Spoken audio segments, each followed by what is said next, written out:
Beaucoup de dossiers qui vont donc être abordés en fin d'après-midi. Quelle faste annoncer Gauthier Rabinski pour cette séquence? Peut-être un mot d'abord du symbole, le tapis rouge qui va être déroulé à celui qui était quand même considéré jusqu'ici comme un paria. Oui, qui était considéré comme un paria parce qu'au fond, il fallait marquer le coup, pardonnez-moi, mais l'assassinat dans les conditions absolument épouvantables de Jamal Khashoggi au consulat saoudien d'Ankara, c'était quelque chose qui était finalement censé marquer de manière au fer rouge ce qu'est le régime saoudien. Et à l'époque, vous avez eu un certain nombre de déclarations qui étaient très nettes en ce sens-là, de la part des Américains notamment, en disant bon, il va falloir qu'on révise la chose, notre relation avec l'Arabie saoudite, avec Riyad, il faut la réviser. Bon. En réalité, rien de tout cela ne s'est vraiment passé. Il y a eu effectivement quelques moments en froid, mais l'importance de l'Arabie saoudite, c'est ce que dit Trump d'ailleurs, il le dit de manière assez claire et sans embâche. Il dit au fond, ce sont de très bons alliés. Il est compréhensible, dit-il à demi-mot, qu'ils aient parfois leur agenda, mais on ne peut pas passer à côté d'eux, et surtout d'un personnage comme MBS, comme Ahmed Ben Salman, qui a en plus un projet prétendument de libération, c'est-à-dire un projet qui soit favorable à une forme de démocratie, qui soit favorable aux droits des femmes, etc. On demande à voir, c'est ce fameux projet 2030.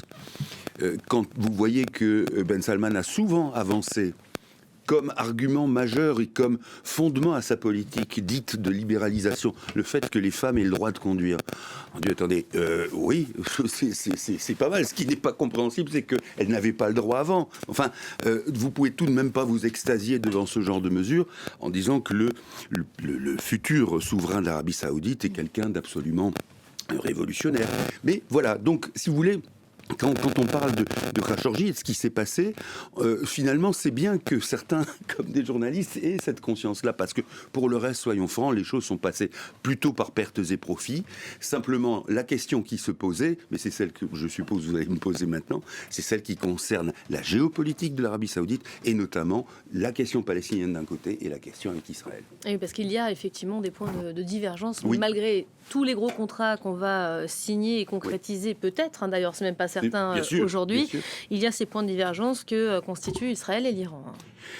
Oui, parce que, alors d'une part, par rapport à l'Iran, l'Arabie Saoudite s'est longtemps perçue comme une forme de cordon sanitaire autour de l'Iran. C'est-à-dire que le but de l'Iran chiite, de Khomeini et de Khamenei, c'est évidemment une expansion du chiisme et une expansion de l'idée que véhicule le régime de Téhéran. C'est la raison aussi pour laquelle l'Iran a encore, ça il faut le mesurer après les différents conflits, mais ce fameux arc chiite, Téhéran, Bagdad, Damas, Beyrouth, qui est censé représenter non seulement les intérêts de l'Iran, mais aussi de l'idéologie finalement théocratique.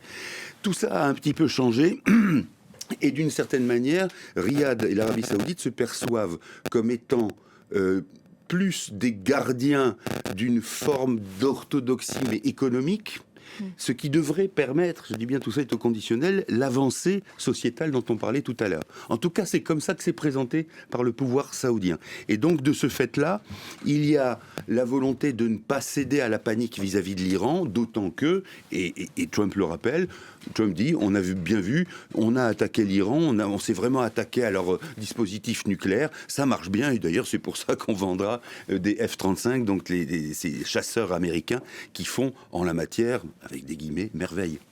Le règlement du conflit palestinien, en passant par la solution à deux États, c'est une priorité. C'est la vision de l'Arabie saoudite, là où Trump a peut-être une vision divergente. Lui, Trump, son objectif, c'est de pousser l'Arabie saoudite à normaliser ses relations avec Israël demain. Oui, et c'est pour ça que l'Arabie saoudite est en position de force et qu'elle renoue aussi avec les Américains, c'est parce qu'elle peut exiger un certain nombre de choses. Si les Américains veulent absolument que l'Arabie saoudite ratifie les accords d'Abraham, qu'il y ait une normalisation avec Israël, il faut qu'il y ait quelque chose que les Américains donnent en échange. C'est la raison pour laquelle, entre autres, il y a d'autres raisons, mais c'est la raison pour laquelle Trump, tout d'un coup, enfin l'administration américaine n'exclut plus du tout la création d'un État palestinien. Au contraire, on parle d'une autonomie qui déboucherait sur une entité étatique, parce qu'ils savent que des pourvoyeurs, en tout cas des soutiens et des alliés comme l'Arabie Saoudite l'exigeront. Et dernier mot là-dessus, si l'Arabie Saoudite exige une résolution du conflit palestinien, c'est pas forcément que la cause palestinienne lui tient à cœur, c'est simplement que par rapport à une opinion arabe, un État arabe qui passerait totalement sous silence la cause palestinienne ne serait plus digne de ce nom et donc sujet à des troubles et éventuellement des tentatives de renversement. Voilà, le retour à la paix, c'est toujours mieux pour les affaires aussi. Il faut rappeler que les Américains, Donald Trump va arriver quand même en position de force au lendemain de ce vote au Conseil de sécurité de l'ONU où son plan de paix pour Gaza a donc reçu le feu vert des pays membres.